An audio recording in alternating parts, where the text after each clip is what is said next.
শাবান ভাই। জি ভাইয়া। আসসালামু আলাইকুম। ওয়ালাইকুম সালাম রাহমাতুল্লাহ। আচ্ছা, আজকে আমাদের কি কাজ? আজকে বলছি তো প্যাকেট খাবার কতগুলো প্যাকেট? 2500 প্যাকেট। 2500 প্যাকেট। জি। আচ্ছা, কয়টা গুঁড়ো নেব? 14 ব্যাগ। 14 প্যাক। এখানে কি কি আনছেন আপনি? এখানে আদা, রসুন, পেঁয়াজ, এগুলো সব ছিল না? জি আমি ঝিনুক এবং মরিচ, কাঁচা মরিচ আনছি। আচ্ছা, এই যে দেখেন ভাইয়া, এই পেঁয়াজগুলো ছিঁড়া হবে, তারপরে এগুলা কাটার পরে এগুলো বেরেস্তা হয়। এই মরিচগুলো, আদা আর রসুন। আমার নাম বললাম যে শাহজাহান বাবুর্চি। হ্যাঁ।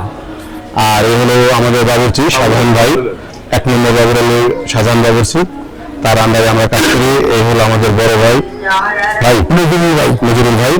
এই সেও অনেক হার্ড ওয়ার্কার, তার জন্য দোয়া করি। আর আমাদের বাবুর্চি সাহেব, আপনারা একটু লাইক, শেয়ার, সাবস্ক্রাইব, ফলো দিন, যাতে আমরা পরবর্তী কাজটা পাই। আর এগুলো কাজ শেষে আমরা আবার আরেকটা ভিডিও দেবো ইনশাআল্লাহ। আরো লোক আছে, লোক আসলে আবার দেখা হবে ইনশাআল্লাহ। আসসালামু আলাইকুম।